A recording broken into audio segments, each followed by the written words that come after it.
Hace 25 años, Juan Pablo I fallecía en extrañas circunstancias. Sigue siendo uno de los grandes secretos del Vaticano, como tantos otros que durante hora y media hasta las 3 vamos a tratar. Hay de todo. Tenemos un contenido amplio, desde secretos como el de Fátima hasta las profecías supuestas de Juan XXIII, hasta cómo y de qué forma se elige a un papa, hasta qué misterios hay alrededor del Archivo Vaticano, o por ejemplo esos, los que se han adelantado parece ser al futuro. Hay muchas cosas que no sabemos bien de lo que se esconde en torno a la figura de los papas, en torno al Vaticano, y vamos a intentar diseccionarlo con vuestra participación. Estamos ya aquí todo el equipo: Carlos Barroso, Katia Rocha, Carmen Porter. Buenas madrugadas. Te veo con un montón de libros. A ver, déjame ver. Las profecías del Papa Juan XXIII, de Pombrun, la profecía de los papas, el enigma de las profecías de San Malaquías. Madre mía, es uno de los temas que más nos ha pedido la gente, ¿no? Sí, uno de los temas que además teníamos ya que tocar porque insistentemente nos lo piden a través del SMS de 7640, ya sabéis la palabra clave, milenio y el texto que queráis. Y también vamos a intentar contestar a todas las preguntas que nos lleven a través de esos mensajes de móvil.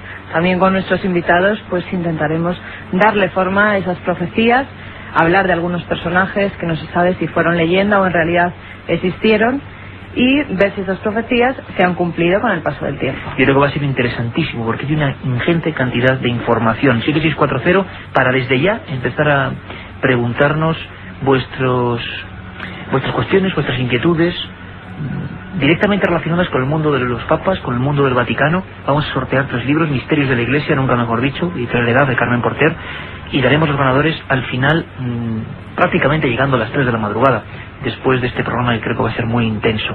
Tenemos, yo creo que los mejores invitados, los documentos, todo encima de la mesa, todo en este estudio 1, todo en penumbra, y en la nave del misterio, nuestro compañero el mago Juanma Frasque. Don Manuel Robles, ya le conocéis muchos, ha estado en varias ocasiones hablando de temas que lindan con la Iglesia, evidentemente. Él, como periodista del periódico La Razón, que se encarga de todos estos temas, también como sacerdote y como conocedor, sobre todo, del Archivo Vaticano, porque incluso ha estado más de una vez por esos lares que se nos antojan desde fuera tan misteriosos. ¿Por qué siempre tanto misterio? Manuel, buenas madrugadas. Buenas madrugadas. Con el Archivo Vaticano, ¿verdad? Escuchábamos esa película Estigmata y era una conversación en la película de 2 sacerdotes, uno de la Congregación para la Causa de los Santos que investigaba milagros y otro que traducía textos de evangelios, y en ese debate, que yo creo que expresaba perfectamente lo que siente mucha gente, se hablaba de eso, ¿no? De, no sé si llamarlo oscurantismo, pero sí muchas cosas que la gente normal y corriente no conoce y que se guardan ahí, ¿no? En el Archivo Vaticano se conservan, claro, documentos prácticamente desde el siglo IV hasta nuestros días, y entonces se podría decir un tren larguísimo que contiene pues muchísimas cosas, extraordinarias cosas, y claro, hasta, yo diría que hasta que no ha llegado este Papa Juan Pablo II, pues más o menos ha estado un poco, no era fácil franquearlo. Ahora el Archivo Vaticano está abierto hasta el año 1930 aproximadamente, y entonces pues quizá estos años pasados, estos siglos que estaba un poco cerrado, pues contribuye un poco este modo de actuar pues a mitificarlo un poco, ¿no? Pero sobre todo es porque tiene un contenido desde, en fin, lo que es un archivo impresionante, ¿no? Y creo que se puede decir perfectamente que es el archivo histórico más importante del mundo. Hace poco en un reportaje magnífico en National Geographic veíamos imágenes, por ejemplo, de cartas de Enrique VIII pidiendo el divorcio, vamos a llamarlo así, con Catalina de Aragón. Veíamos cartas del Can intentando plantear ciertas guerras, documentos históricos que se guardaban ahí, además con una conservación perfecta. Muchos enigmas, muchas leyendas también en torno a lo que se guarda en el Archivo Vaticano.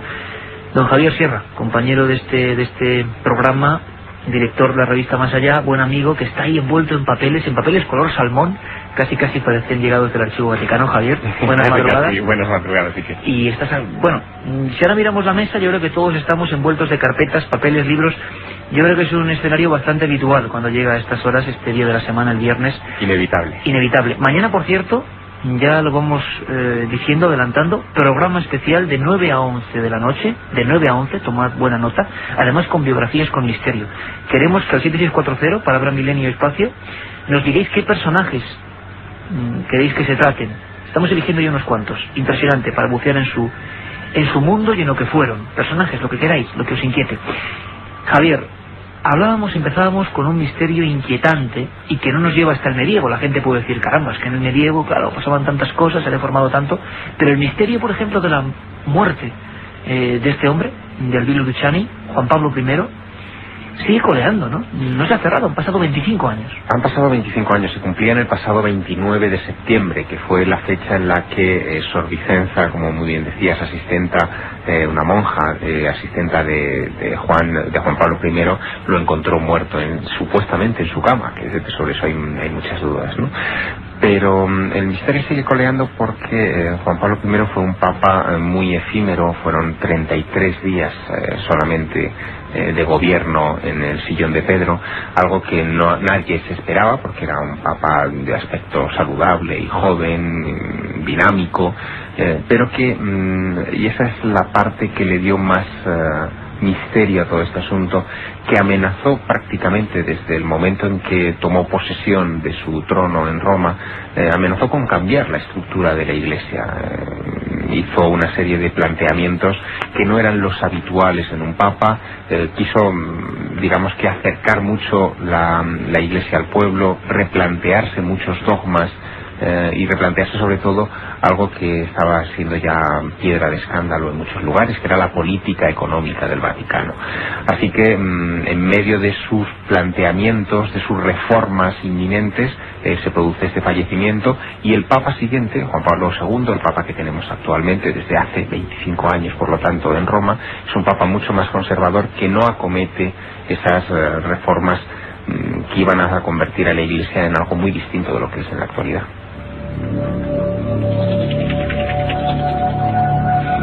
Tengo por aquí en este mare magnum de documentos y papeles precisamente lo que ese monje del que tanto vamos a hablar, San Malaquías, decía en la divisa, llamaban divisas, número 109, la que correspondería al pontificado de Juan Pablo I, Albino Luciani, y le ponía un nombre, como otros que vamos a ir viendo, esos nombres concretos, como ese Ursus Velox, Oso Veloz, Rosa Umbría, hay muchos, Pastor et Nauta. Bueno, en este caso a Juan Pablo I hablamos del siglo XII, cuando lo dice San Malaquías, dice de Mediatate Lunae, de la media luna.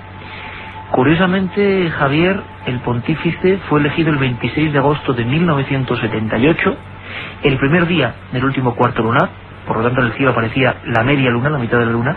Cuando murió era exactamente igual, brillaba el último cuarto de la luna, otra media luna, y su papado duró media luna, del 3 al 28 de septiembre.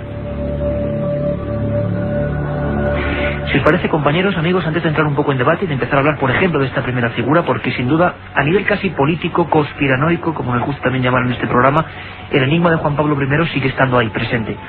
Vamos a conectar con nuestro corresponsal en Roma, Joan Solés, que desde luego su hiperactividad en torno a estos temas últimamente está más que justificada, porque nos ha preparado una historia, como él hace siempre, con todo tipo de documentos, sobre la muerte de este hombre, de Juan Pablo I. 25 años después de la muerte de Albino Luciani, Juan Pablo I, persisten todavía dudas sobre cuál era su estado de salud, las circunstancias, las causas o la hora exacta de su fallecimiento. Natural, según el Vaticano, asesinado, envenenado o por suicidio, según las 4 versiones que conocemos de los hechos. Come? Non soltanto con le parole, ma coi fatti. Juan Pablo I estaba enfermo, según su secretario particular. Sintió un fuerte dolor en el pecho por la noche y tomó medicinas. Según su médico personal, una de las últimas personas con las que habló, el Papa no le manifestó dolor alguno, no estaba enfermo, ni tomaba medicamentos porque no los necesitaba. La Santa Sede fijó la hora de su muerte a las 4:30 de la madrugada mientras dormía. Los forenses del Instituto Romano a medianoche, y la investigación periodística dirigida por el 7 veces primer ministro italiano Giulio Andreotti unas horas antes, cuando todavía no dormía. La primera información que recibió aquella noche el director de la Radio Vaticana indicaba que había sufrido un edema pulmonar seguido de un infarto, pero la primera versión directa que obtuvo el director de los servicios informativos de la RAI señalaba que Papa Luciani se había equivocado en la medicación y había tomado 50 pastillas en vez de 5 antes de dormir. En su breve pontificado, 34 días, solo superado por el Papa Esteban II, 4 días en el siglo VIII, Juan Pablo I se enfrentó a la jerarquía eclesiástica que se opuso al nombramiento de altos cargos y a la destitución de otros, entre estos del presidente de la Banca Vaticana, el cardenal Marcinkus, implicado, según se supo años después, en un fraude de más de $1.000 millones junto a Roberto Calvi del Banco Ambrosiano, que apareció colgado en un puente del Támesis en Londres, según la Fiscalía de Roma, suicidado por la mafia siciliana que le prestó elevadas cantidades de dinero negro que nunca devolvió. La proprietà privata per nessuno è un diritto. La propiedad privada no es un derecho inalienable y absoluto para nadie, afirmó Papa Luciani, para indignación de los jerarcas que temieron una iglesia pobre, humilde, abierta, transparente, sin riquezas ni poder. El pueblo del hambre interpela de manera dramática al pueblo de la opulencia, dijo a los ricos, y se negó a vestir lujosas mitras. Esto da parte di Dio. Dios que ama es Padre. È papà. Più ancora, è madre. Pero además es madre, declaró, y temblaron los cimientos del patriarcado de la Iglesia. La Santa Sede se opuso a toda costa a la autopsia y solo con ello sembró dudas sobre su muerte. Su sucesor, Juan Pablo II, podría haber dado a conocer las causas y las circunstancias, pero profundamente conservador solo ha impulsado su beatificación. Eso sí, ha mantenido con firmeza la posición de la Iglesia sobre el aborto, la anticoncepción, los homosexuales, la existencia del demonio, la práctica de exorcismos o la ordenación sacerdotal de mujeres, que seguramente Juan Pablo I habría deseado cambiar.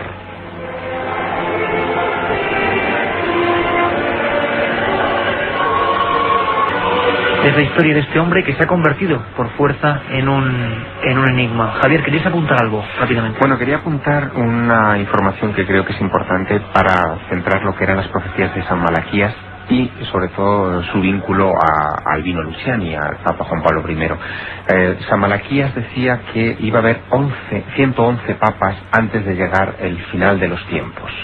Esos 111 papas, en esa lista, el Papa 109, el Papa que le corresponde ese lema de Medietate Lunae, de la media luna, es Juan Pablo I. Pero hay una serie de circunstancias alrededor muy curiosas. Por ejemplo, Juan Pablo I vivió y fue cura en Belluno, que en italiano significa bella luna, bel luno. Además hay otra circunstancia muy curiosa, hay una pequeña polémica sobre si Juan Pablo I es en realidad ese Papa 109 o si en realidad ese lugar lo ocupa otro. Unos días antes, y este es un detalle que nos afecta mucho a los españoles, unos días antes del nombramiento de Juan Pablo I se consagró otro papa, que dentro de las cosas que ocurrieron en aquellas fechas, pues levantaron polémica mundial. Ese papa es un antipapa en realidad, el Papa Clemente, el papa famoso del Palmar de Troya, que fue en aquellos días objeto de portadas en todos los periódicos del mundo. Hay un detalle muy curioso, en todas las profecías de San Malaquías, los papas que tienen la palabra luna en su lema son papas o bien cismáticos, o bien antipapas, o bien papas muy controvertidos que han hecho, variar el rumbo de la Iglesia. El Papa Juan Pablo I no hizo variar el rumbo de la Iglesia, fue demasiado breve su pontificado para ello.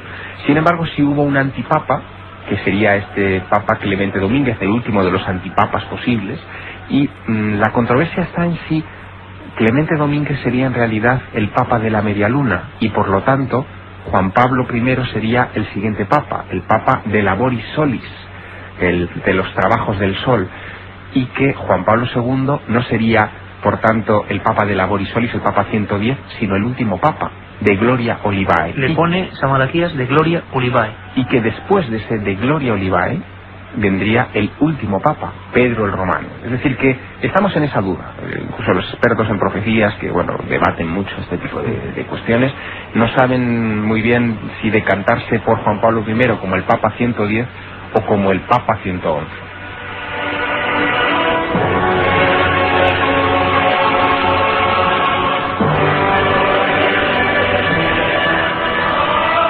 Manuel Robles, ¿estaba realmente, resuelta la historia de Juan Pablo I? La Iglesia mantiene que es una muerte natural, pero realmente era un hombre que tenía pendiente, parece ser, cierta revolución, o no queda claro, o es parte también del mito, la leyenda, la conspiración. No, yo creo que Juan Pablo I tenía pendiente una especie de cambio, ¿no? Lo que sucede... Un pequeñito, ¿hay problema con el micro? No hay problema, hay, perfecto. Lo que sucede es que, claro, fue un pontificado tan breve y tan pequeño que es muy difícil de decir, pero hombre, él, todo el mundo se dio cuenta más o menos que aportaba un aire nuevo por su sencillez, por su sencillez, normalidad, inclusive aquella sonrisa que salió en la televisión y que todo el mundo le hizo efecto. Y bueno, pues la gente que le conoció, que le trató en estos breves días que estuvo de Papa en Roma, pues que se dieron cuenta que algo nuevo, ¿no? Algo nuevo se iba acercando a la Iglesia, ¿no?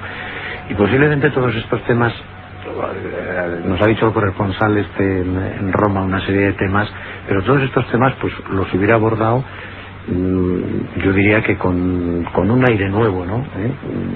Que parecía que era lo que él iba a traer y que iba a aportar, ¿no? Con aire nuevo, Manuel, que tú conoces bien además todo ese entorno, conoces el Archivo Vaticano, has incluso desempeñado labores informativas allí, y Manuel, ¿tú crees que alguien molestaba esa posible idea renovadora, sea mucha o sea poca?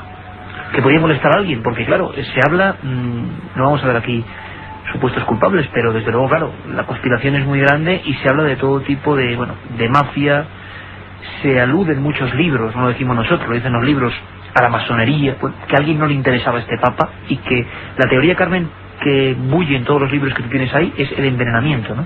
Sí, sobre todo se pueden dar incluso nombres de sacerdotes que han escrito libros. Jesús López Sáez, en su libro El día de la cuenta, asegura que la muerte de Juan Pablo I fue un asesinato orquestado por algunos miembros de la curia, de la mafia y de la masonería. Además, eso lo dice un sacerdote. Eso lo dice un sacerdote.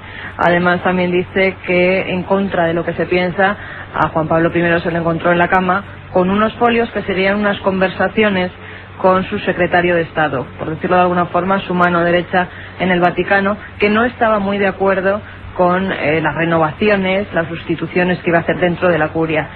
También este secretario de Estado, que se apellida Villot, era el cardenal Villot, decía que no se le hizo la autopsia, por ejemplo, a Juan Pablo I, porque al ingerir tantos medicamentos, pues iba a empezar la leyenda de que se suicidó o de que alguien le asesinó. Esa es la respuesta que da Villot ante pues todas las preguntas que se le hicieron de por qué a ese papa en muerte extraña no se le hace la autopsia. Ha dicho Carmen Portero ahora mismo, preguntas que se plantean en los libros, que se plantean en declaraciones incluso de sacerdotes, y que llevan 25 años navegando. Ahora queremos saber muy rápidamente vuestras preguntas, las vuestras, tanto a Javier como a Manuel, como para nosotros, lo que queráis. Y también, Carmen, atenta a esos personajes para mañana de 9 a 11, programa sobre biografías del misterio. Carmen, cuéntanos, perdona, Katia, cuéntanos. Buenas noches. Bueno, pues los mensajes al 7640, palabra clave milenio, espacio y el texto. Un grupo de amigas están cenando en casa de una de ellas, celebran el cumpleaños de Cristina, se llaman las Natis, se han llamado y nos preguntan, tú fíjate, ya ni vamos hasta las fiestas de cumpleaños, nos preguntan que si tienen buena relación el Dalai Lama con el Papa. Manuel, ¿tú sabes algo de eso? Sí, tiene una buena relación porque el Dalai Lama, el actual, le ha visitado al Papa Juan Pablo II unas cuantas veces, y cada vez que viene a hacer un viaje por Europa pues se ven, ¿no? En esta última oportunidad pues no ha sido posible un poco por la salud del Papa.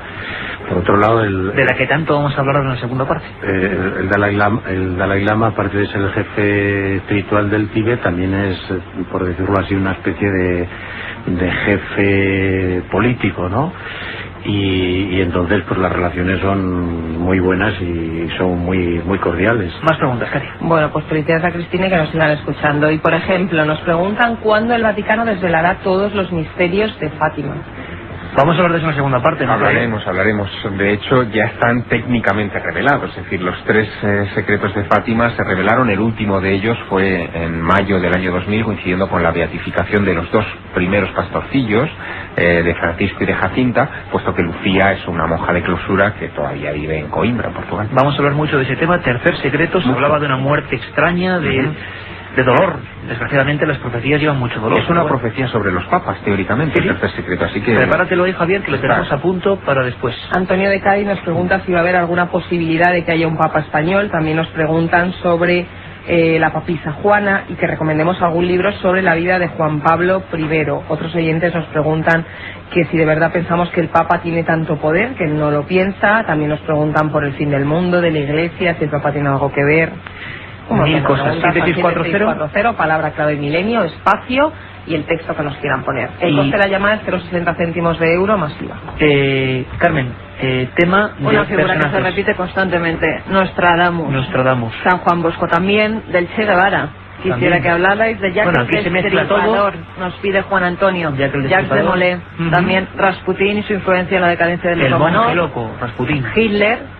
Y también nos preguntan que si podemos hacerlo sobre la biografía de JJ Benítez. Bueno, se intentará. Nos lo dice Rosa. Personajes, vamos a hacer varios programas sobre personajes. Vaya preguntas, un papa español. Vamos, Milenio 3, todo el equipo, la penumbra del Estudio 1, acompañados de Manuel Robles, periodista de La Razón, sacerdote y buen conocedor del Archivo Vaticano, nuestro compañero y amigo, director de la revista Más Allá, y escritor Javier Sierra, y por supuesto Carlos Barroso, Katia Rocha, Carmen Porter, nuestro amigo en la nave del misterio, Juanma Frasquet. Carmen, tengo un especial interés. La gente está preguntando para mañana por Nostradamus, nos lo imaginábamos. Saber qué fue del rey de las profecías. La palabra profecía se identifica inmediatamente con Michel de Nostradamus. ¿Decía algo Nostradamus, o se semejó algo de sus palabras a Juan Pablo I, a este papa breve? Pues sí, hay una referencia en la centuria número 10, en la que dice Nostradamus: elegido papa del elector será burlado, súbitamente, con frecuencia emocionado, dispuesto y tímido, por demasiado bueno y dulce, a morir provocado, temor oprime la noche, de su muerte guía.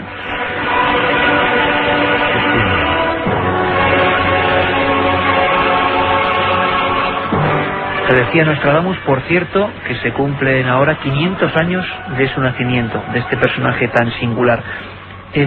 Quizá una de las cosas que más curiosidad genera en las personas es el momento, el proceso que quizá dentro de muy poco vivamos, el llamado cónclave, que viene de cerrado con llave, nunca mejor dicho, del secreto, la elección de un nuevo pontífice. Para muchos expertos, para muchos analistas, está cercano ese momento por la salud tan delicada de Juan Pablo II.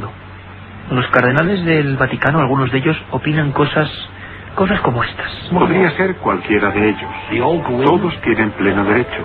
Solo uno es elegido. Cómo llegan a esa decisión sigue siendo un secreto. No se divulga. Mejor así, probablemente. Ese no se divulga puede ser el que genere tantos mitos, tantas leyendas, tantos misterios. Dicen que en ese cónclave se rellenan unas papeletas, se meten en la famosa humareda, que decían que a veces salía negra, a veces blanca, y cuando salía blanca, en ese momento, con una tensión creciente en la plaza de San Pedro, se oían voces o mensajes muy breves pero importantísimos para el cambio de rumbo de la Iglesia y del mundo en general. Esto ocurría en el momento en que se nombraba a Pío XII. Habemus Patam. Habemus Patam. Manuel Robles, ¿cómo se elige a un papa realmente? ¿Qué pasa? ¿Por qué hay tanto secreto con el cónclave? ¿Qué ocurre? ¿Qué va a pasar si realmente Juan Pablo II, tal y como vemos, porque su estado es bastante deficiente a nivel de salud, ¿no? Para elegir un papa, los cardenales se reúnen porque son los únicos que pueden elegir al papa, y se puede decir que los cardenales es un poco como la selección de los mejores obispos de todo el mundo.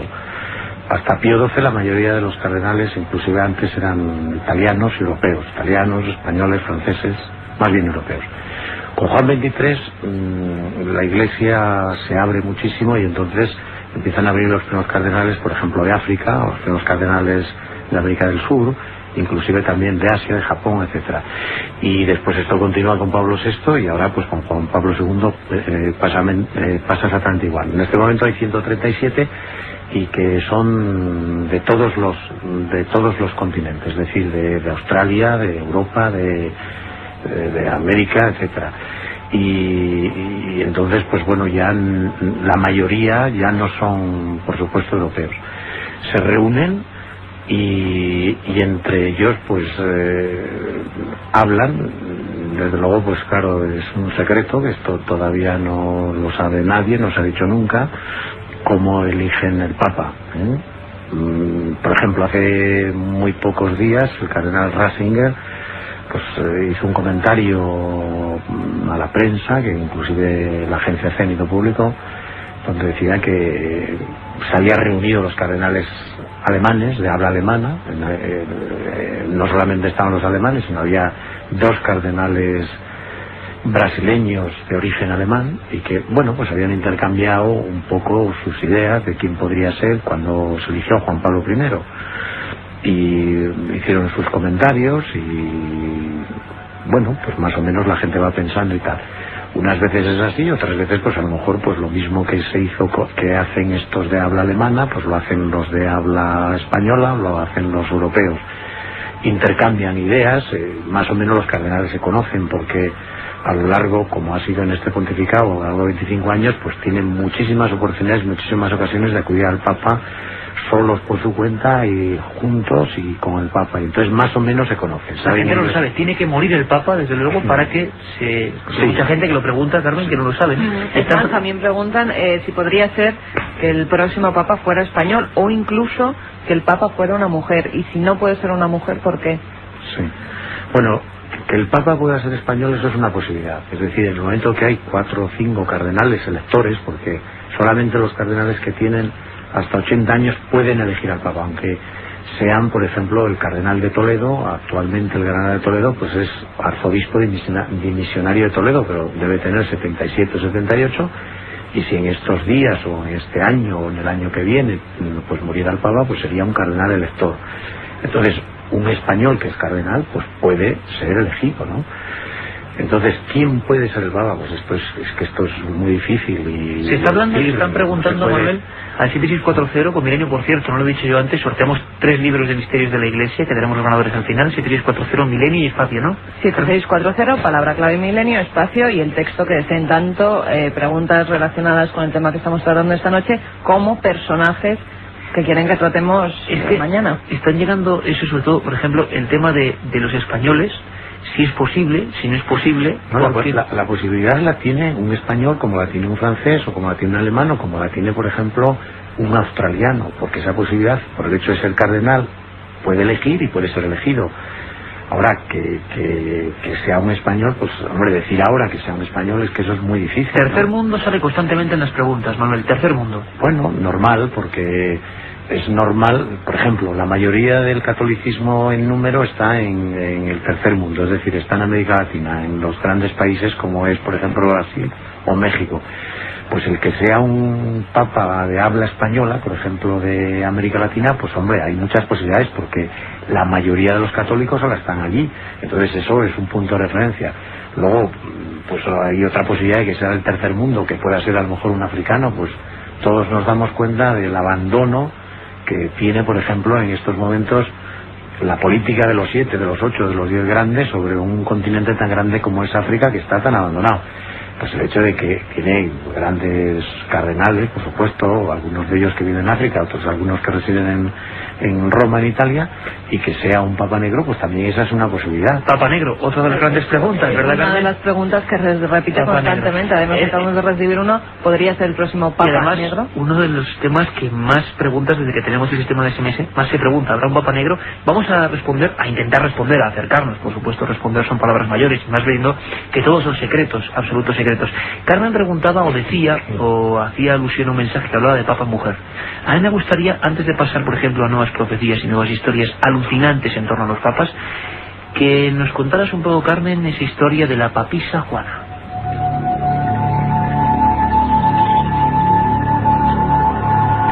Y es que parece ser, o por lo menos hay documentos históricos, libros, investigaciones. ¿Tú conocías la historia, Javier, de la papisa Juana? Sí, es una vieja historia, sí, sí. ¿Tú la consideras certera, mito, leyenda urbana de la antigüedad, de la Edad Media? Hombre, yo considero que es más bien una leyenda urbana, leyenda vaticana, mejor dicho. Sería interesante el término, leyenda vaticana. Leyenda vaticana, pero que tiene su componente además muy esotérico, porque incluso hay más que recordar que en las barajas del tarot también hay una carta muy célebre que es la papisa, y siempre ha estado el mito este de, bueno, que una mujer pudiera haber llegado de tapadillo, evidentemente estamos hablando de un mito medieval, hasta el trono de San Pedro, ¿no? Hasta el propio trono tiene una peculiaridad que supongo que ahora Carmen nos contará para evitar que otra mujer vuelva a sentarse ahí, ¿no? Carmen, ¿qué sabemos en ese pequeño dossier de documentación que tú has hecho? ¿Qué nos dice la historia y los documentos sobre la papisa Juana? Según las biografías medievales, Juana habría nacido en el año 822 en Hilgenheim, cerca de Maguncia. Durante un tiempo vive y estudia en Atenas, haciéndose ya pasar por un hombre. Se hacía llamar Juan el Inglés, porque en aquella época la sabiduría no era para las mujeres. Después se traslada a Francia, estudia allí también en varias abadías, llega a Roma y a la muerte del Papa León IV es designada para sucederle en el año 855. Eso es lo que hablamos del siglo IX. Eso es lo que dicen la mayoría de los libros. Otros autores la sitúan en el siglo XI, sobre el año 1088, 1099, por ahí andan. No se sabe muy bien si de verdad existió o no existió esta mujer. Cuenta, pues los escritores que dan por cierto que la papisa Juana pues fue papa en Roma, que esta mujer se descubrió el fraude, se descubrió que era una mujer porque en una procesión que se hacía por Roma, de repente ella empezó a dar a luz en medio de la calle. Para decir que es verdad, los que defienden a la papisa Juana dicen que por eso, por esa misma calle, no pasan las procesiones papales hoy en día. Incluso se llegó a comentar que había una estatua de una mujer con un niño, unos dicen que es la Virgen María con el niño Jesús y otros que es la papisa Juana con el retoño que tuvo. Elementos sin duda esotéricos totales y que parece que tienen eso, ¿no? Una leyenda fuertísima que... Sí, yo creo que es más una historia simbólica. Claro, historia desde real. el medievo, muchos libros también que tú has encontrado, Carmen, y que te has documentado a tope como siempre, escritos incluso y traducidos al castellano, dando por certera esta historia de la papisa Juana, ¿no? Sí, incluso un dominico, Martín el Polaco, es el que por primera vez dice quién puede ser esta mujer y la fecha en que supuestamente obtuvo el cargo. Él dice que entre el 855 y 858, después de León IV. También, antes lo comentaba... Bueno, realmente no sería una papa mujer, sería una mujer que se hizo pasar por un hombre. En ningún momento la Iglesia... Sí, claro, por eso iba a comentar que antes ha citado Javier una especie de trono. Yo he recogido en varios documentos que es cierto que además ese trono se encuentra en unos museos, que en el de París, si no recuerdo mal, y que es como una especie de trono de mármol que tenía un agujero en el centro, y antes de ser elegido un papa, pues miraban por debajo para asegurarse de que era un hombre y que no era ni una mujer ni un eunuco, cosa que me ha sorprendido. Bueno, sabemos, y seguro que muchos no lo sabéis, que también no son leyendas urbanas, sino también parece que hay leyendas vaticanas, surgidas precisamente a las sombras de tantos silencios. Lo que no son silencios, Javier, compañero, es lo que hablábamos de San Malaquías. ¿Cuáles son a ti las que más te inquietan? Vamos a empezar a que la gente se sobrecoja un poco, porque estamos en un momento en el que el asunto del papado colapsa a nivel informativo, muchos periódicos, muchas radios, pero seguro que no están haciendo caso a cosas tan inquietantes a nivel de certeza como la historia de este monje con el que hemos empezado el programa, San Malaquías, obispo de Connor en 1124, arzobispo de Armagh en 1132, irlandés, tiene una especie de éxtasis rarísimo en Roma y empieza a dar esta serie de informaciones. A ti, Javier, y te dejo que hagas la selección, ¿cuáles son las que más te inquietan? Quizá las más precisas. Tenemos unas cuantas y vamos a ver qué opina la gente. Y desde luego, como siempre, abierto el 7640 y que nos sigan preguntando, que Anacati enseguida vendrá con vuestras cuestiones. Javier, cuéntanos. Bueno, San Malaquías es hijo de su tiempo, es decir, estamos hablando de una época en la que el papado es la gran institución internacional por excelencia en la Edad Media, sigue manteniendo evidentemente ese cariz, y desde el año 1000 aproximadamente, después de los terrores del fin del mundo que se vivieron en esa época, son muchas las los profetas que surgen en toda Europa hablando de una inminente catástrofe relacionada con el papado. San Malaquías se dice que muere en brazos de San Bernardo.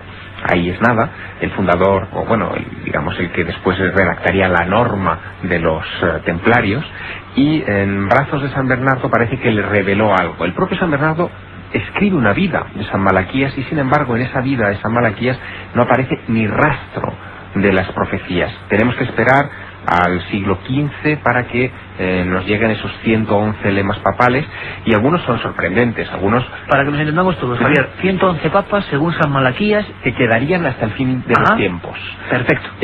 Algunos incluso llegan a decir que no es el fin de los tiempos, o sea, no entendido como fin del mundo, sino el fin de la Iglesia. Porque en eso coincide San Malaquías con un montón de profetas de su época. Por ejemplo, Joaquín de Fiore, en el siglo XII, ya predijo que Roma terminaría envuelta en el caos y precedería al final completamente de la institución eclesiástica. Dice: Roma, ciudad privada, estoy leyendo textual, ciudad privada de toda disciplina cristiana, es el origen de todas las abominables obras de la cristiandad. A ella afectará en primer lugar el juicio de Dios.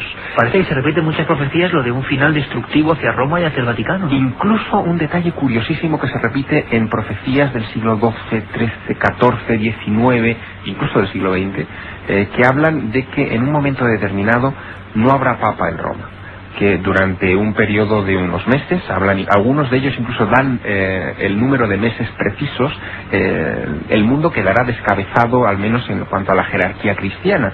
Jan de Batigerio, que era un monje del siglo XIII, profetizó en su Liber Mirabilis, que es un libro famoso en la Edad Media, que durante 25 meses no habrá ningún gobierno ni papa en la Iglesia de Roma. Así de preciso, 25 meses. 25 meses.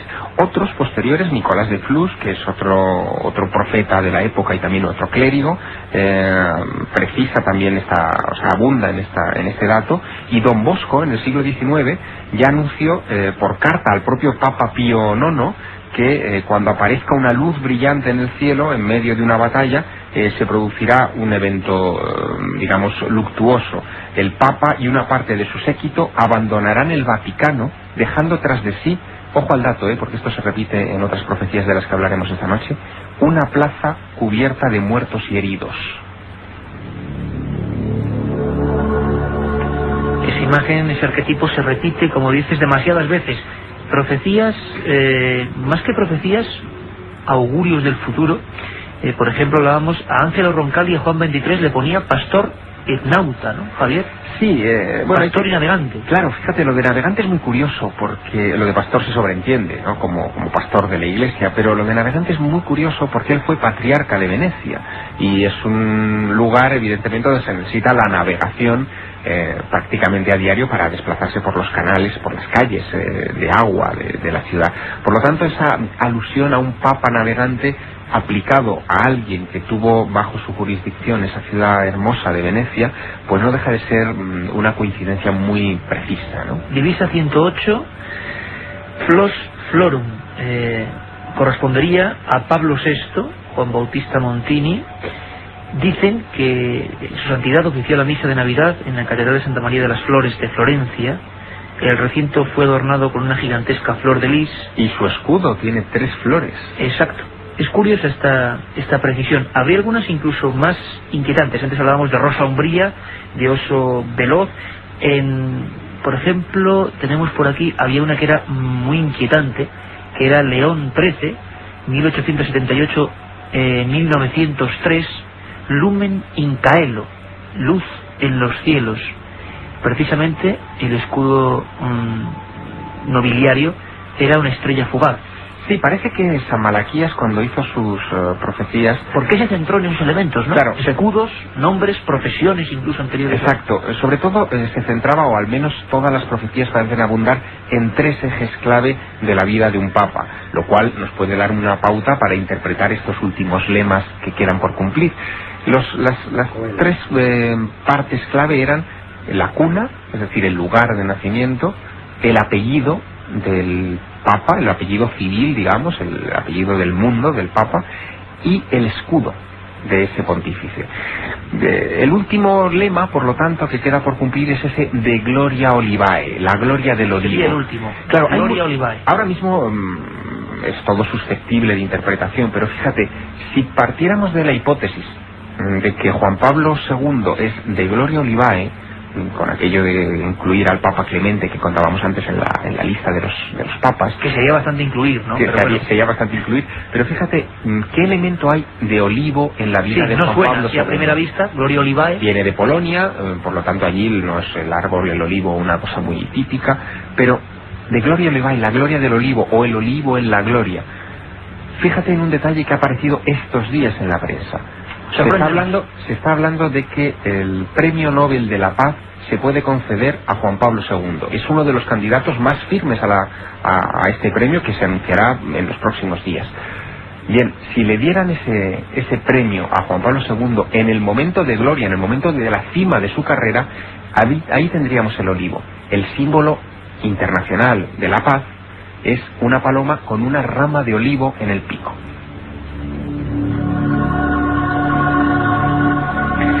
Cuando menos sorprendente. Vamos a hablar de más papas que hicieron profecías, como Juan XXIII, Manuel Robles, San Malaquías. Casualidades. ¿Pudo adivinar algo? Hombre, la Iglesia no es ajena a este tipo de fenómenos, ¿no? Y lo hemos hablado en algunos programas. Es verdad, sí. La Iglesia no es ajena a este tipo de fenómenos, pero claro, la Iglesia tiene como una columna vertebral que es un poquito la revelación. Es decir, toda esta labor profética está en ese marco, que es el Antiguo Testamento y el Nuevo Testamento. Entonces es verdad que hay pues una serie de personajes a lo largo de la historia de la Iglesia que de alguna manera hablan del futuro y de alguna manera comentan tanto de la vida de los papas como de la vida de la Iglesia, pero se puede decir que, hombre, que eso es una cosa un poquito individual, particular, privada, ¿no? Que no pertenece al patrimonio, diríamos, de la revelación de la Iglesia. Por lo tanto, del futuro, tal como la Iglesia lo puede entender, ¿no? En este tipo de cosas, pues la Iglesia del futuro de los papas y tal, pues se podría decir, utilizando una frase simpática y tópica, que no hay nada escrito, ¿no? Porque la Iglesia parte un poco de la revelación que es la Sagrada Escritura, ¿no? Estamos aprendiendo desde luego muchas cosas esta noche, y personajes como San Malaquías, que además, como comentaba Manuel Robles, son profetas que nacen de la propia Iglesia. Hablamos de obispos, de arzobispos, y ahora vamos a hablar de un Papa, Juan XXIII, que en otro estado de supuesto éxtasis también dijo sus profecías, quizá más encriptadas, más extrañas. Y para hablar de encriptaciones, claro, todos os habéis acordado inmediatamente de uno de los programas que tienen que ver con la Iglesia, que tiene que ver con profecías y que causó sensación hace unas cuantas semanas. También estaba Javier Sierra y estaba David Zurdo, informático, que creó la adaptación de este programa tan polémico a nivel informático, El Código Secreto de la Biblia, con todas las interrogantes encima, carambola numerológica, lo que queráis llamarle, pero desde luego había cosas curiosísimas. Y hemos pedido esta semana a David Zurdo, a nuestro compañero, que ya nos escucha. David, buenas madrugadas, amigo. Buenas noches, buenas madrugadas. Buenas madrugadas. A todos los presentes y a todos los oyentes. Claro que sí, David, que además sabemos que estás trabajando a tope en un proyecto apasionante. Tú hacías ese CD que aún se puede encontrar todavía, ¿verdad, Javier? En la revista Más Allá. Bueno, quien tenga suerte de encontrarlo en los kioscos, sí, porque se ha agotado, hemos tenido que reponer rápidamente en todos los kioscos. Y me parece a mí que fue un tremendo pelotazo. La gente se encontró con El Código Secreto de la Biblia. Seguid lanzando esas preguntas, 7640, en 2 minutos está Katia con todas las preguntas, pero brevemente queríamos saber lo que es ese programa informático, lo que es la tecnología del siglo XXI, analizando lo que es toda la Biblia, los primeros 5 tomos de la Biblia, la Torá, pues salía, se revelaba. Hablamos de personajes absolutamente mundanos, algunos de ellos. También hablamos de personajes grotescos como Hitler. Lanzamos, suposiciones que eran preguntas vuestras. Y esta vez nos hemos tomado el permiso de preguntar por los papas, preguntar por varios papas que están envueltos en misterio. David, ¿qué dice, compañero, el código? ¿Qué preguntas has hecho? Hemos preguntado primero, creo que por el hombre que ha iniciado este programa. Se cumplían 25 años. Curiosamente ahora estamos de nuevo en esa tesitura de, la mala salud del Papa actual. Hace 25 años el gran enigma de Juan Pablo I. Hemos preguntado al Código de la Biblia por Juan Pablo I, ¿verdad? Sí, por Juan Pablo I tenemos un mensaje bastante interesante. Bueno, durante estos días hemos tomado, por así decir, los ordenadores, buscando mensajes pues interesantes, algunos de ellos, con Juan Pablo I, haciendo la búsqueda por Luciani, que es el apellido del Papa. Encontramos que en el entorno de las palabras aparece Albino, aparece asesinado, la fecha de 1978, crimen también aparece claramente, luchar, poder y ocultar. ¿Y Juan Pablo II, David? Bueno, Juan Pablo II tenemos una profecía inicial, si llamamos profecía a este mensaje que se encuentra en el código de la Biblia, que sería con Wojtyla y Karol, muerte, año 2004. Sería a partir de finales de este año, porque ya ha cambiado la fecha del año judío, hasta aproximadamente octubre del año que viene. Y después, suceder, último padre, Roma. Suceder, último padre, Roma. Este programa que nació en la Universidad Hebrea de Jerusalén, que se ha ido perfeccionando y que simplemente rastrea buscando palabras que se cruzan como una gigantesca sopa de letras, para que uno no lo sepa, y que da resultados como este. Preguntaste por Vaticano también, ¿no, David? Sí, por Vaticano. Bueno, Vaticano hay dos mensajes también bastante curiosos. Uno de ellos es periodo de oscuridad desde año 2004. Periodo de oscuridad. Sí, también quería decir que algunos de los mensajes son un tanto opuestos, porque este mismo mensaje de Vaticano se cruza con luz retornar, año 2005. Qué curioso. Sí, que se contradice el propio código a veces. O sea, un código de oscuridad, un periodo de oscuridad quizá muy breve, que después se retornaría en quizá ese año del que hablabais antes, o esos 25 meses de que hablabais antes, en el año 2005. Es muy curioso porque hemos hecho varias preguntas a raíz de las preguntas que hacía la gente. Hablábamos como en el Robles de un papa del tercer mundo, un papa negro. La gente escribía mucho por el papa negro, ¿verdad, Carmen? Y hemos preguntado al código de la Biblia, hemos teclado papa negro. ¿Y cuál es el resultado? La carambola numerológica, la casualidad, lo que queráis, pero ¿qué sale? Bueno, papa negro tenemos Roma después de Wojtyla. Javier, curioso, ¿no? Manuel, muy curioso. No podemos decir mucho más. Claro, curioso, porque claro, realmente es el resultado de una búsqueda estadística, ¿no? Sí, sí.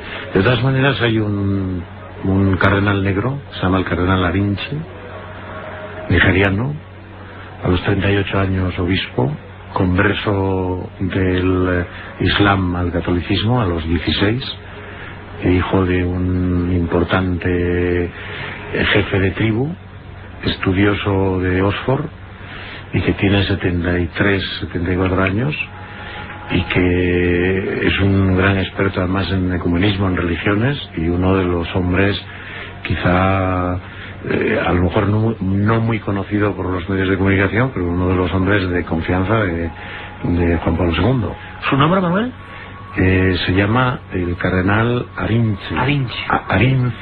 Arinche, con Z. Desde luego que, bueno, sondeamos lo desconocido y siempre procuramos aprender. David, hemos preguntado también por ese personaje que estoy seguro que ahora mucha gente en internet, en un montón de sitios, va a buscar. Claro, San Malaquías, el monje irlandés, el profeta. Efectivamente, pues San Malaquías tenemos bastantes cosas. En primer lugar, habría que decir que, bueno, el nombre Malaquías viene de una raíz hebrea que es Malachi. Haciendo la búsqueda de esta manera, porque San Malaquías escrito en castellano. Claro, no viene. ¿Perdón?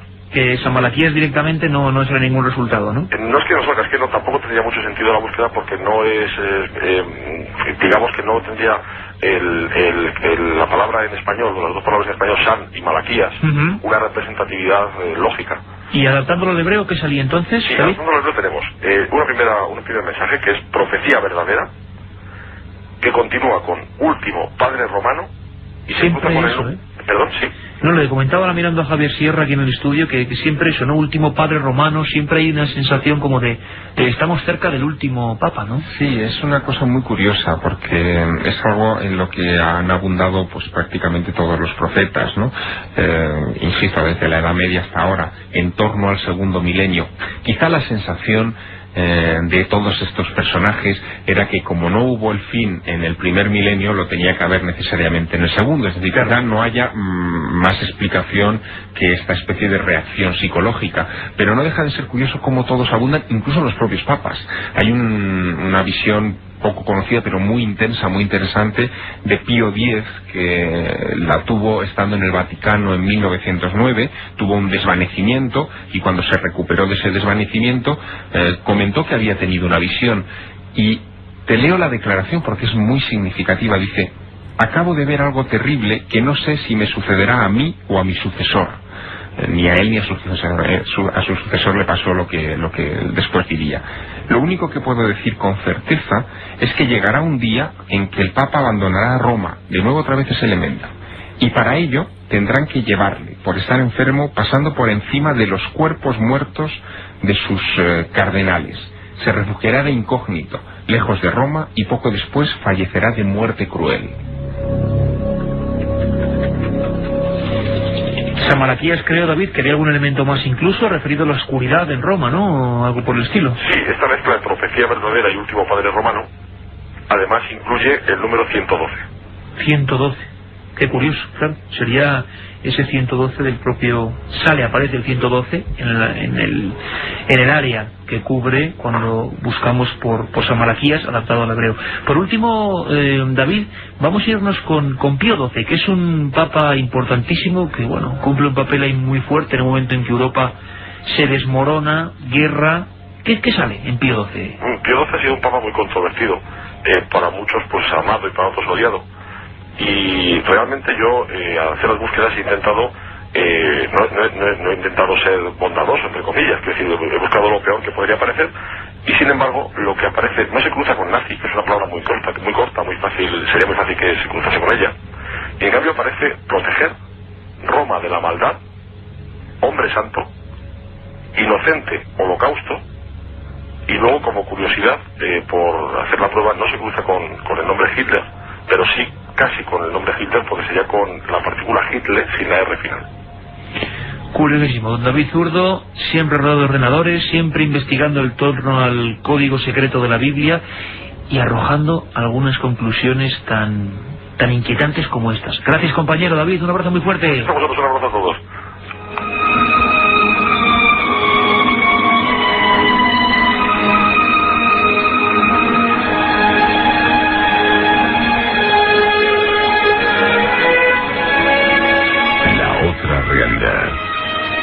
Milenio 3 en la SER.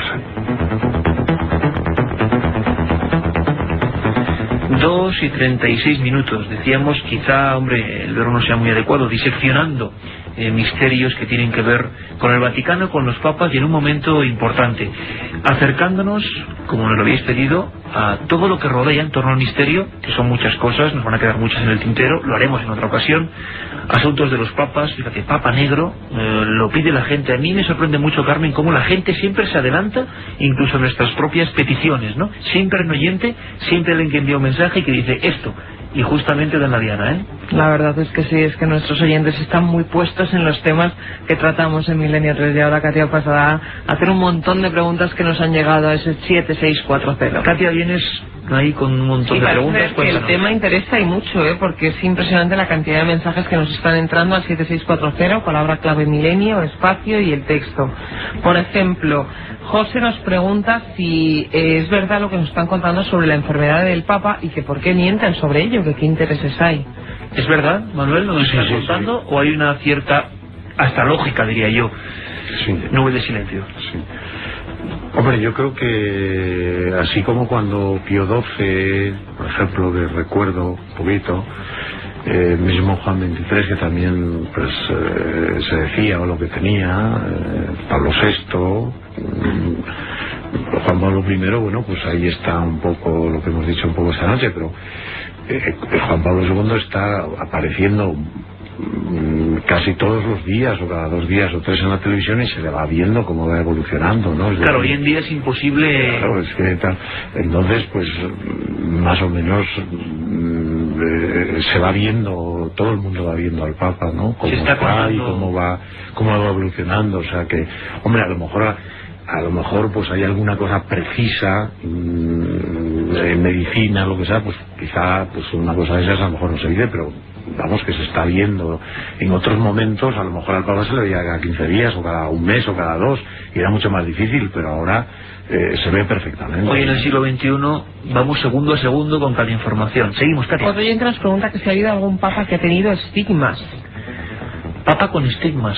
¿Conocéis alguna historia? Pues no. Parece que no. Y si alguno ha tenido, no ha salido a relucir en ningún momento ni en ningún documento. Vamos. Hicimos aquí ese programa especial sobre estigmas, de ese libro tuyo, Misterios de la Iglesia, pero no. Ha habido un papa que ha estado enfermo, lo comentaba antes con Javier, que se llamaba un francés, Clemente VII, 1730, 1740, ciego, y ha estado 10 años enfermo, 8 años en la cama y gobernando la iglesia.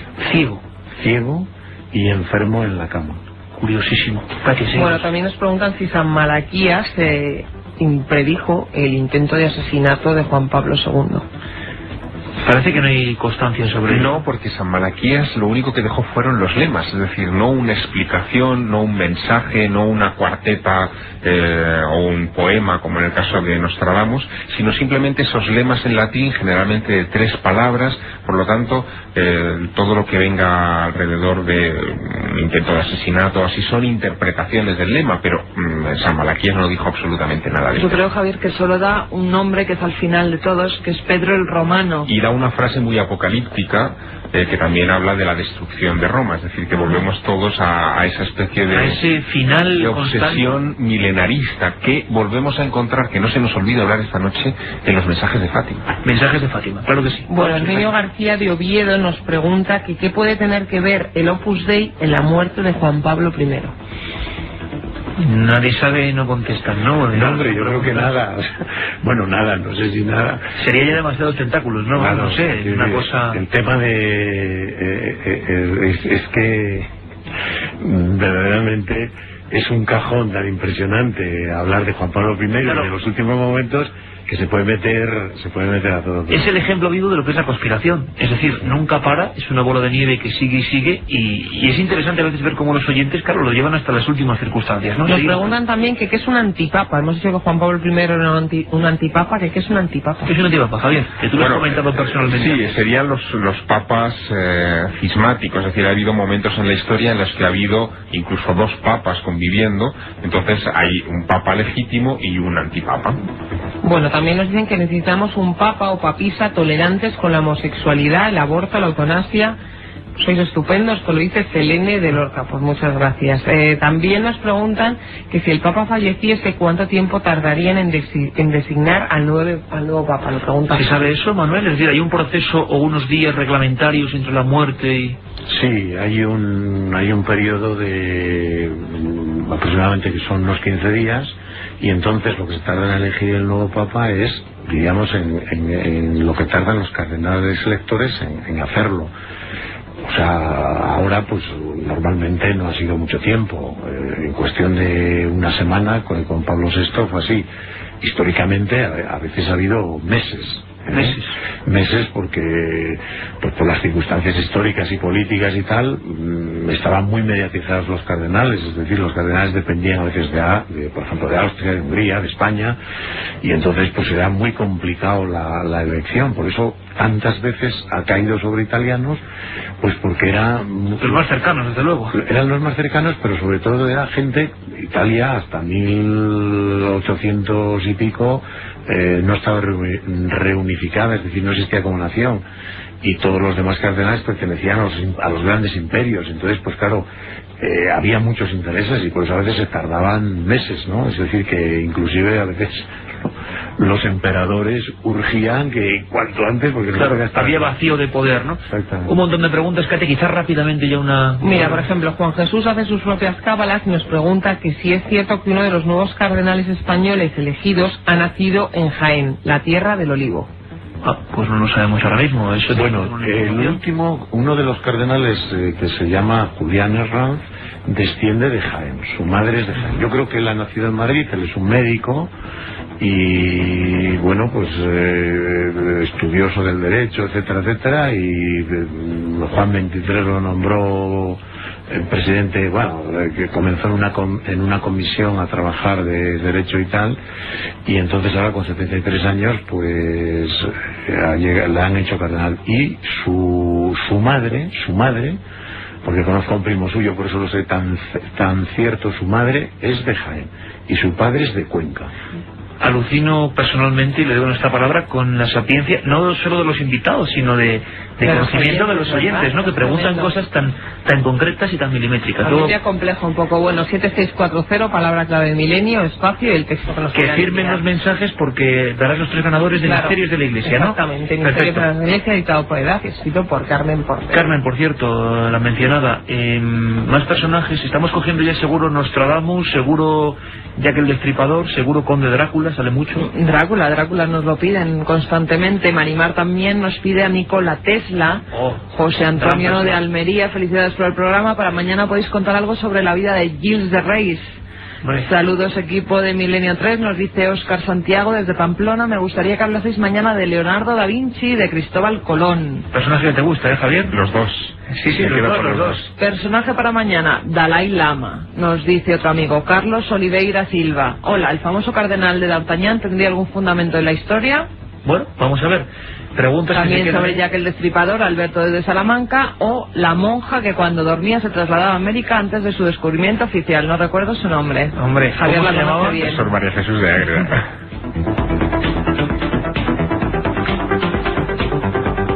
Milenio 3, con Iker Jiménez, en la cadena SER.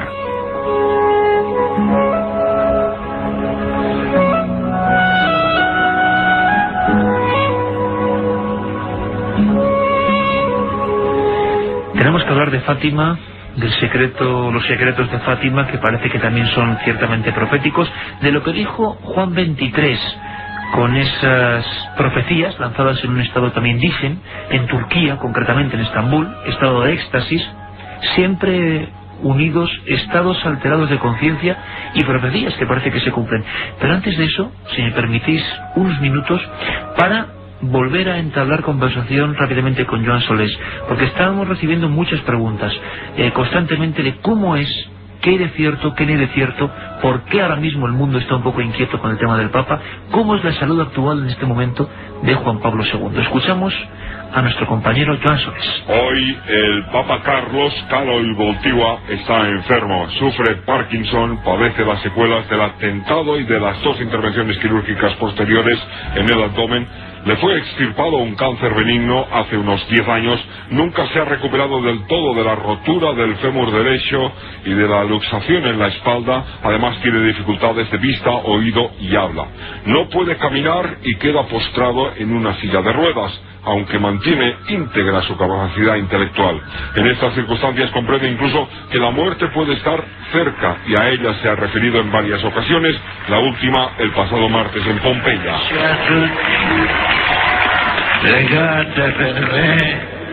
Rezad por mí, pidió a los peregrinos al pie del volcán Vesubio.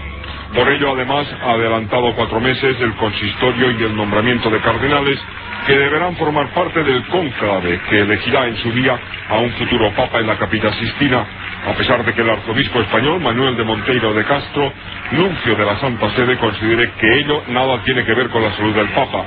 Otros cardenales han reconocido la gravedad de su estado. Juan Pablo II ha destacado últimamente los méritos de 4 cardenales, hecho que no pasa desapercibido en la curia. Los 4 extranjeros. Esta semana ha nombrado además un nuevo ministro de Asuntos Exteriores, italiano, y en las próximas semanas otro italiano sustituirá posiblemente al secretario de Estado. Es, según los vaticanólogos, el mensaje que lanza el pontífice a ministro y a secretario de Estado italianos debería corresponder un papa extranjero. Es más, considerando que el 51% de los bautizados hoy en el mundo son latinoamericanos, puede intuirse la intención del voto secreto de los cardenales en un futuro cónclave.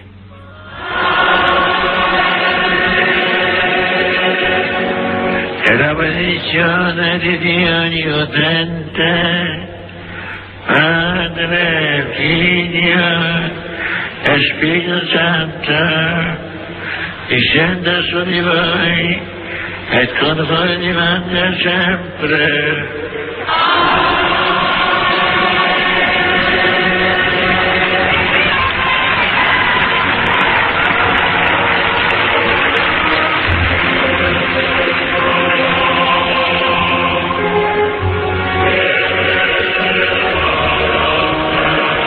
II y su delicado estado de salud que está generando mil cábalas.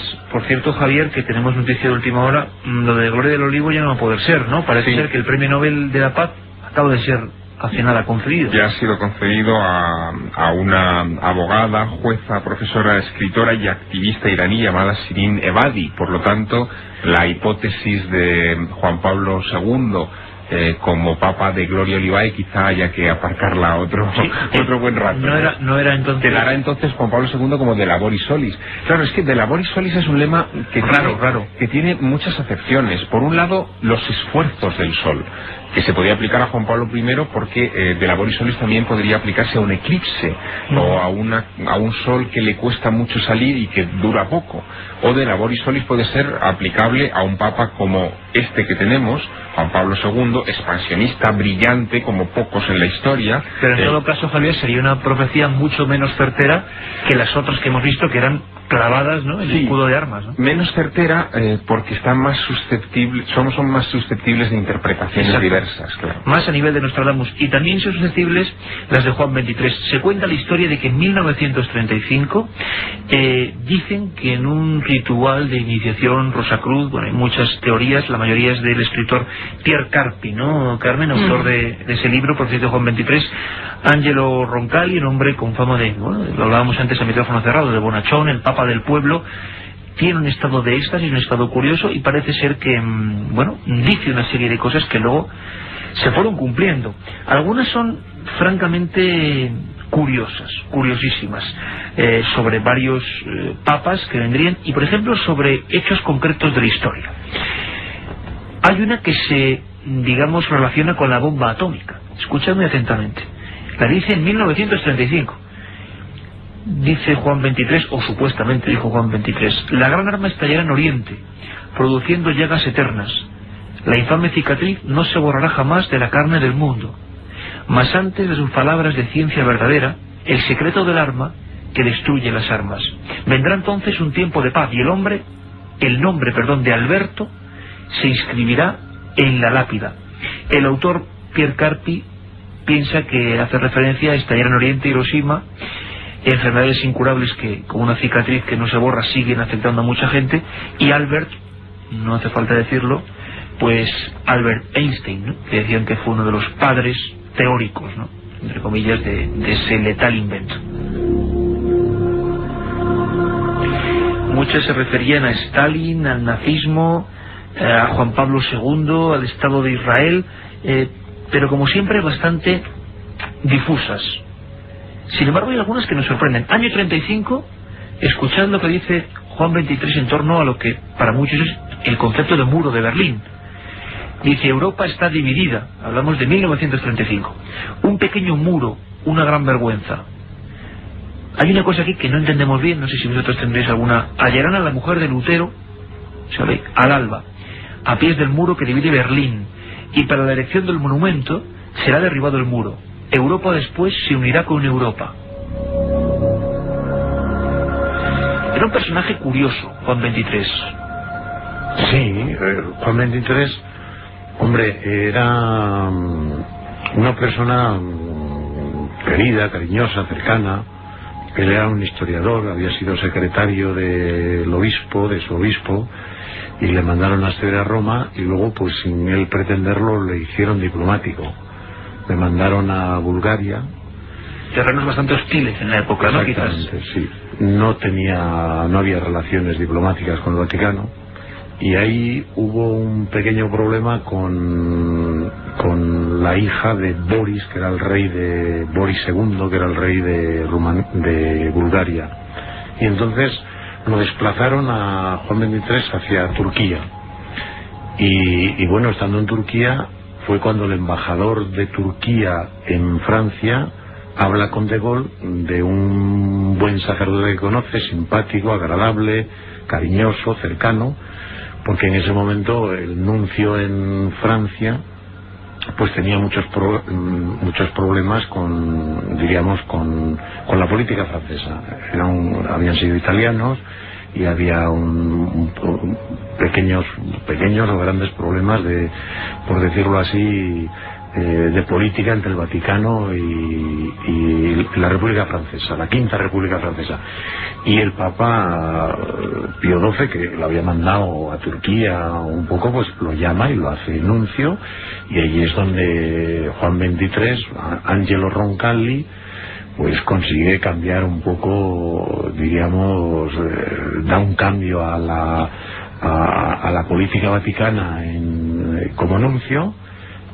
Recoge, acaba de terminar la Segunda Guerra Mundial y hay mucho que hacer, y además entra en los nuevos planteamientos de los famosos curas obreros, y de allí ya es cuando va de cardenal y de arzobispo a Venecia, y ya de Venecia es cuando muere el Papa Pío XII y lo eligen Papa. Pastor y navegante, que decía San Malaquías en el siglo XI, pastor y navegante, quizá referido a Venecia. Carmen, Angelo Roncalli, Juan XXIII, que dicen que, bueno, está incorrupto, pero conscientemente, quizás, que se embadurnó, se le inyectaron ciertas sustancias para pertenecer incorrupto. Sí, además eso el mismo Vaticano lo ha reconocido, se le inoculó un líquido intravenal en las venas, precisamente para mantenerle incorrupto, y además se le dio una capa de cera tanto en la cara como en las manos, que son las partes visibles.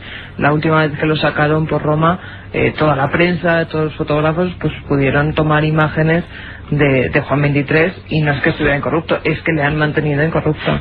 Curiosa la diferencia. Sin embargo, Juan XXIII, que fue el Papa del pueblo, poca gente sabe esta historia, este libro enigmático, esta historia de su paso por Estambul. Dicen que en un ritual Rosacruz. Javier, ¿tendríamos que darle carta de veracidad a esta historia, a estas profecías tan raras, tan concretas? ¿Qué podemos pensar de esta historia de las profecías de Juan XXIII? Es un tema muy difícil, porque la única fuente de información que tenemos es el libro de Pierre Carpi, Las profecías de Juan XXIII, se titula así, y no hay, digamos, evidencias independientes que demuestren que Juan XXIII hubiera caído en ese trance y hubiera habido un grupo de gente tomando notas en ese sentido. El libro de Carpi fue muy polémico, se publica en 1976 y por lo tanto muchos de los hechos que profetiza ya se habían cumplido y era relativamente fácil crear una falsificación. Ahora bien, hace una serie de profecías para el futuro que, bueno, si se cumplieran podrían dar cierta carta de verosimilitud al asunto. Por ejemplo, una de ellas dice que una mujer llegará a presidente de los Estados Unidos. ¿Dice eso, Javier? Dice ¿Una mujer eso. presidente de Estados Unidos? Bien, la única candidata que hoy se baraja es Hillary Clinton. Hoy, es decir, hoy empezamos a hablar de ello. En el año 76, bueno, imagínate, era una cosa absolutamente impensable, ya veremos. Y luego dice también, habla de que un dictador someterá a todo el sur de África, y otra respecto a la Iglesia, a este posible, bueno, último papa según San Malaquías. Dice, un papa peregrino llegará a Roma y desposeerá a la curia de sus riquezas.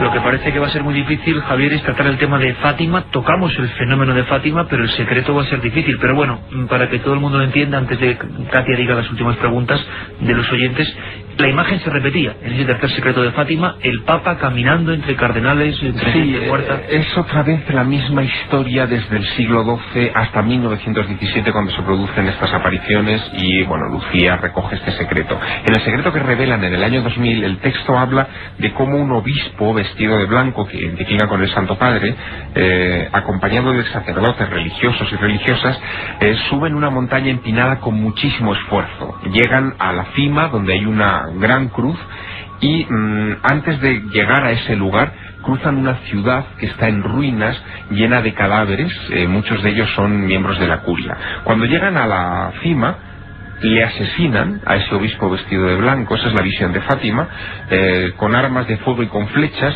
y con él mueren religiosos, hombres, mujeres, y dos ángeles recogen la sangre de esos mártires y se la ofrecen a Dios. Esa es la visión de Fátima.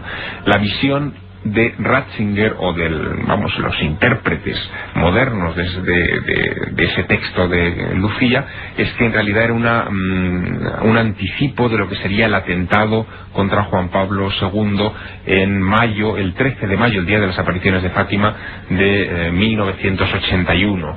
Es la visión oficial. Pero claro, la otra visión coincide mucho con lo que nos vienen diciendo desde la Edad Media. Las profecías, y esto es importante decirlo en este punto, nunca nos cansaremos de repetirlo, digamos que deben ser tomadas como avisos, no como evidencia de que eso va a suceder, sino, bueno, como algo que está ahí para que no se cumpla.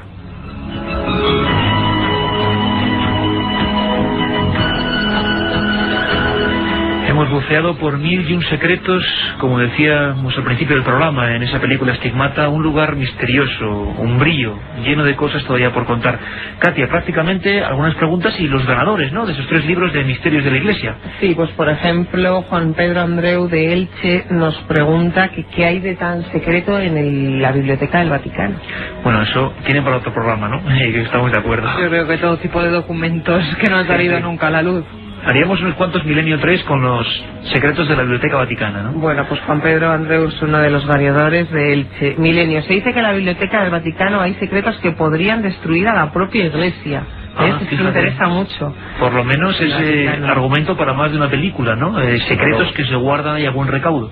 Bueno, y César nos pregunta que cómo se puede comprar ese libro de Nostradamus. Pues aunque no le haya tocado el de Nostradamus, le ha tocado el de Misterios de la Iglesia, que es mucho mejor. Esos 3 ganadores, ¿no? Y el de Nostradamus en cualquier librería, la editorial Edad ha editado las profecías de Nostradamus, en cualquier librería lo puede encontrar. Pues bueno, estos son los 3 ganadores de hoy, de Misterios de la Iglesia, de Carmen Porter, a 7640, que sigan mandando mensajes, palabra clave Milenio y el texto. Y estamos encantados del nivel de la audiencia. Nunca nos dejáis hasta en evidencia porque sabéis mucho más que nosotros.